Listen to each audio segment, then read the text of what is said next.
Anda kembali di Nusantara Petang, pemirsa. Pelarian terpidana kasus pengalihan hak tagih Bank Bali Joko Chandra berakhir Kamis malam. Polisi menjemput Joko dari Malaysia, negara pemberhentiannya terakhir selama belasan tahun. Lalu bagaimana selanjutnya penanganan hukum Joko Chandra setelah divonis bersalah oleh Kejaksaan? Kami akan membahasnya bersama dengan pakar hukum Universitas Al-Azhar Indonesia, Agus Surono. Selamat sore, Pak Agus.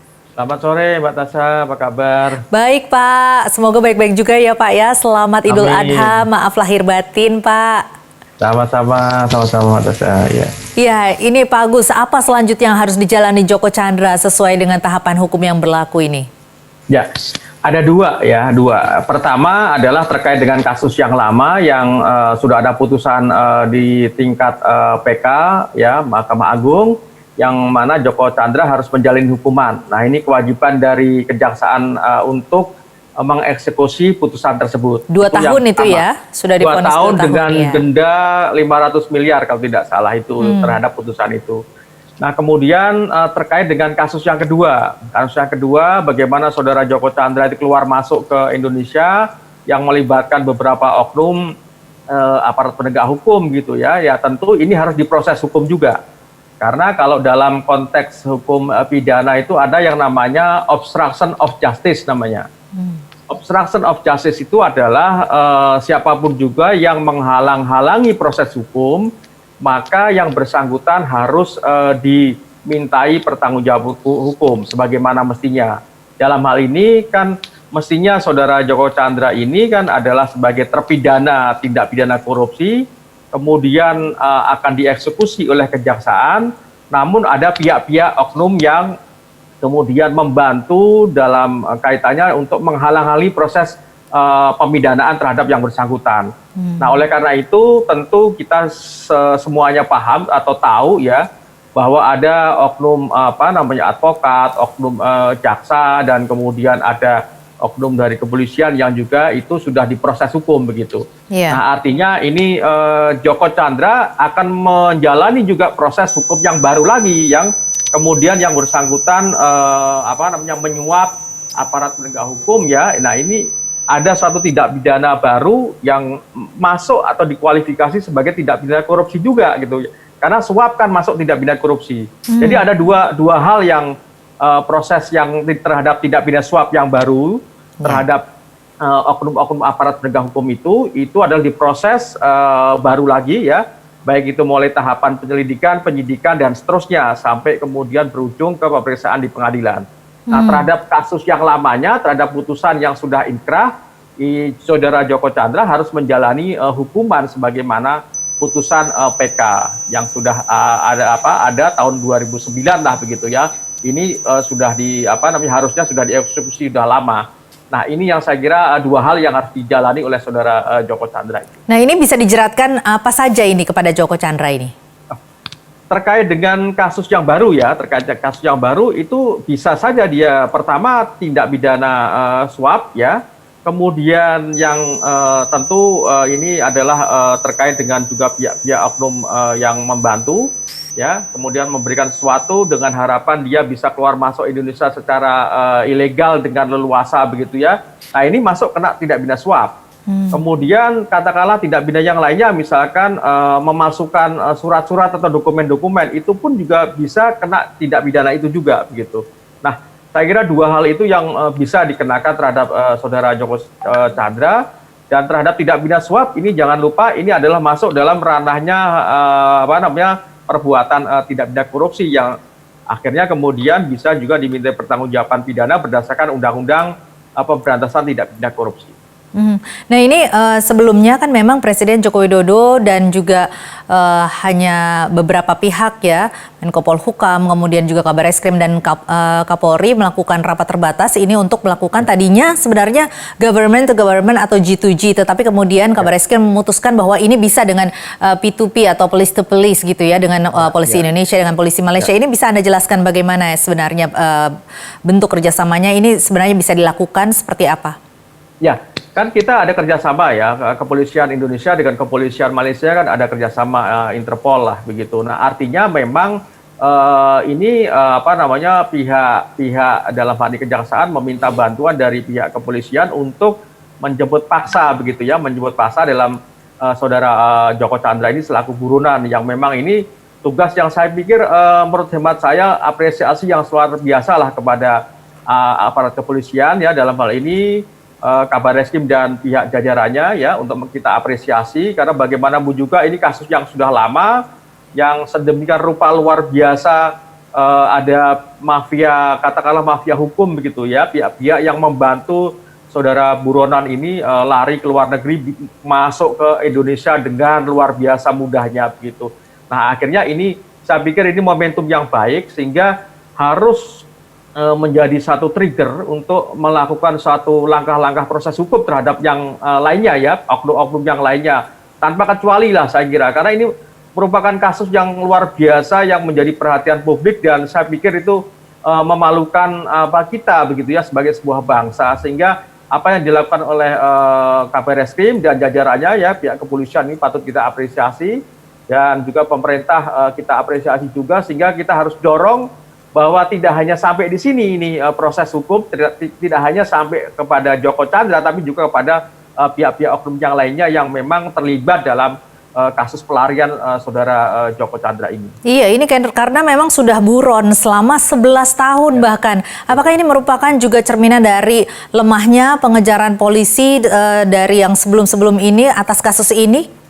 Ya, saya kira begini, ini harus kita pisahkan terhadap buronan itu ya memang itu kewenangannya ada pada kejaksaan. Jaksa atas putusan dari PK ya, MA Mahkamah Agung. Kemudian jaksa mempunyai kewajiban atau mempunyai kewenangan untuk mengeksekusi putusan itu. Nah, sebelum dieksekusi yang bersangkutan sudah lari terlebih dahulu. Nah, tentu pelarian yang bersangkutan itu pasti ada informasi-informasi dari pihak yang katakanlah yang ada kaitannya dengan putusan yang akan dijatuhkan kepada yang bersangkutan begitu. Sehingga keburu mereka atau keburu Joko Chandra ini lari ke luar negeri terlebih dahulu. Yang oleh karena itu saya pikir ini memang pada tahun-tahun itu sangat lemah saya pikir ya proses penegakan hukum. Nah oleh karena itu ini momentum saya pikir. Saya selaku pengamat hukum khususnya hukum pidana itu momentum yang bagus untuk benar-benar dimanfaatkan oleh pihak kepolisian dan juga pihak aparat penegak hukum yang lainnya ya untuk mengembalikan kepercayaan masyarakat atau mengembalikan kepercayaan publik bahwa wibawa hukum kita masih ada begitu ya. Karena kalau ini sampai lepas, tidak ditangkap saudara Joko Chandra ini wibawa hukum kita sudah benar-benar dimainkan oleh salah satu orang yang saya kira banyak juga kasus-kasus yang lainnya yang memang belum dieksekusi yang meskipun putusannya sudah inkrah begitu. Iya, ini Anda mengatakan bahwa sebelumnya memang penegakan hukum di negara ini memang berarti lemah begitu ya. Nah, ini apa yang menyebabkan lemahnya penegakan hukum sebelum ini? Tentu yang pertama kan kalau kita lihat dari 3 konsep penegakan hukum itu memang sangat tergantung dari peraturan, dari aparat penegak hukum, dan juga budaya hukum masyarakat. Nah, dalam kasus ini yang lemah ada 2 sebenarnya.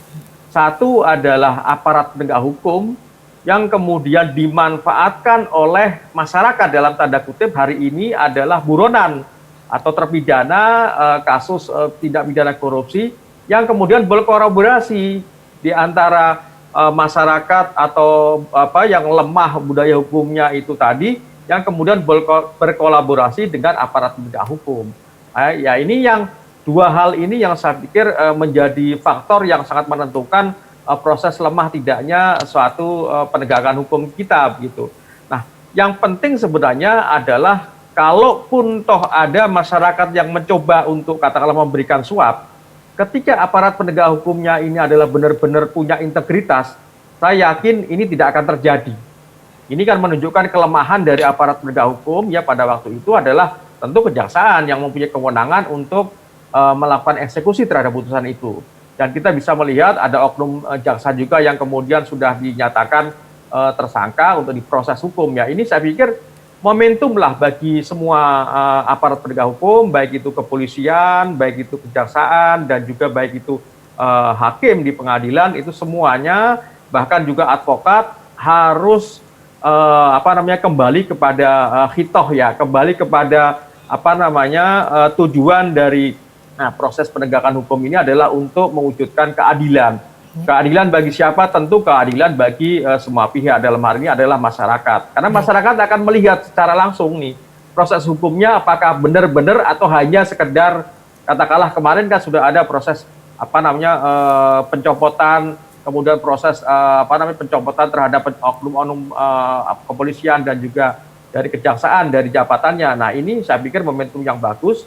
Kita dorong ya sebagai masyarakat. Dan semuanya juga ikut serta untuk memonitoring bagaimana prosesnya. Betul. Begitu ya Pak Agus ya. Baik, tadi dikatakan bahwa memang penegakan hukum kita sebelum-sebelum ini memang lemah dan ini adalah momentum yang harus ditingkatkan lagi begitu ya untuk penegakan hukum di negara ini. Ini apakah sebelum-sebelumnya memang terkait dengan adanya pengaruh atau kontribusi dari elit politik di negara ini dengan proses hukum terhadap kasus ini?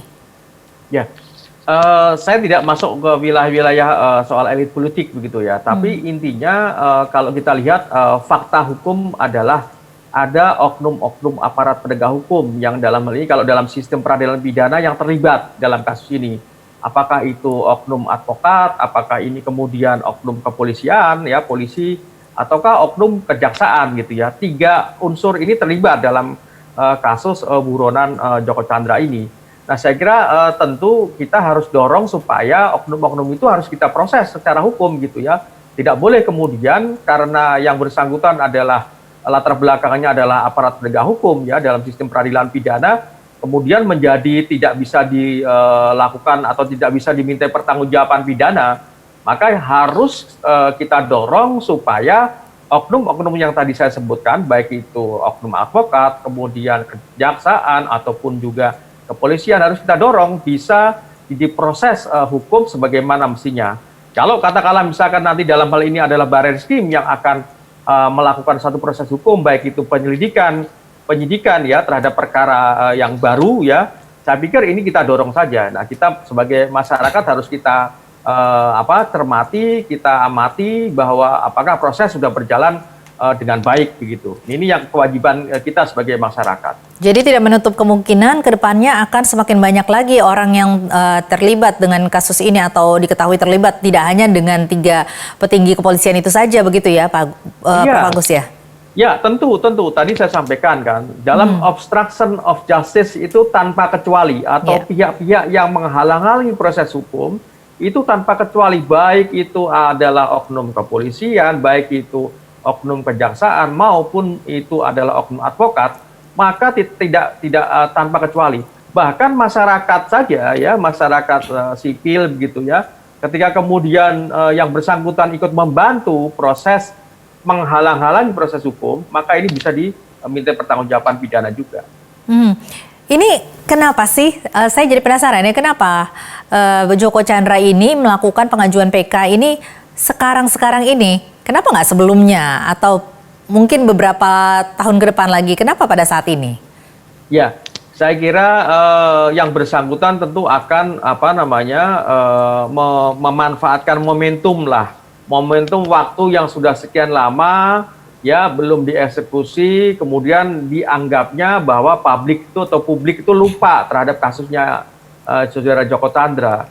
Tapi ternyata kan masyarakat tetap mencermati kan, tetap banyak juga masyarakat baik itu civil society dan seterusnya itu bahwa kasus ini memang kasus yang menjadi salah satu kasus perhatian publik yang harus diproses begitu, sehingga begitu ada pengajuan PK dan kemudian yang bersangkutan masuk ke Indonesia secara ilegal, maka kemudian yang bersangkutan menjadi soal gitu ya, menjadi perhatian publik gitu. Kenapa harus mengajukan PK? Kenapa nggak tenang-tenang saja di Papua Nugini? Ya, tentu kan ada kalau statusnya kalau dia tidak mengajukan PK maka statusnya dia kan sebagai terpidana atau buronan itu tidak mungkin akan hilang. Oleh karena itu kan berharap dengan mengajukan PK itu maka kemudian statusnya berubah menjadi bebas begitu kan. Tapi kan ya nyatanya kan beberapa hari kemarin itu Mahkamah Agung sudah menetapkan bahwa permohonan PK saudara Joko Chandra ini kan ditolak kan begitu. Artinya kalau ditolak maka sangatlah tepat yang bersangkutan ini harus melaksanakan putusan yang sudah berkekuatan hukum tetap itu. Iya, ini ada yang mengatakan juga bahwa Joko Chandra melakukan PK ini hanya cek-cek ombak lah begitu ya, testing water, bahwa sesuai dengan Undang-Undang Nomor 78 kalau saya tidak salah ya, ini dengan keputusan atau vonis paling lama 3 tahun, ini dalam waktu 6 tahun ini bisa di kadaluarsa begitu kasusnya. Apakah ini dimungkinkan? Oh enggak, kasusnya saudara Joko Chandra masih lama daluarsanya karena ancaman pidananya korupsinya tuh lebih dari 5 tahun. Sehingga kalau dihitung-hitung masih berapa tahun lagi itu dia masih belum daluarsa. Artinya yang bersangkutan masih tetap harus menjalani hukuman gitu ya. Artinya ini bukan daluarsa karena kalau di dalam hukum pidana itu ada yang namanya daluarsa penuntutan gitu ya. Daluarsa penuntutan yang bersangkutan ketika kemudian akan dituntut ya oleh jaksa itu untuk jangka waktu tidak pidana tertentu memang ada daluarsanya. Tapi ini kan sudah ada vonis putusan yang sudah inkrah, yang bersangkutan lari jadi buronan terpidana, maka ini dan kalau kita lihat lagi ya jangka waktunya yang bersangkutan masih belum masuk dalam kategori daluarsa, sehingga harus menjalani hukuman selama 2 tahun, bahkan kalau nanti kemudian ada proses hukum yang baru lagi terhadap yang bersangkutan itu bisa lebih lama lagi yang bersangkutan untuk menjalani hukuman karena terhadap tidak pidana yang lainnya lagi. Bagaimana kasus ini bisa dijadikan sebagai contoh untuk penegakan hukum atau proses hukum terhadap kasus-kasus serupa ke depannya, Prof? Ya, saya tadi sampaikan gitu ya. Tadi saya sampaikan karena ini kasus yang cukup luar biasa menurut hemat saya karena melibatkan beberapa oknum aparat penegak hukum. Ini saya pikir ini memalukan lah bagi sistem, bagi hukum kita begitu ya. Dalam hal ini ada oknum advokat, ada oknum jaksa, ada oknum kepolisian. Saya pikir ini momentum yang bagus untuk mengembalikan kepercayaan masyarakat gitu. Kalau tidak diproses hukum dengan baik kasus saudara Joko Chandra, terutama kasus yang baru ya, kasus yang baru yang melibatkan oknum-oknum tadi, maka masyarakat saya yakin akan menjadi tidak percaya lagi dengan proses hukum yang ada di Indonesia. Nah, saya kira ini jadikanlah bagi aparat penegak hukum, khususnya Barreskrim, kalau yang menangani proses penyelidikan dan maupun penyidikan adalah Barreskrim, maka ini jadikan momentum yang bagus untuk mengembalikan kepercayaan publik.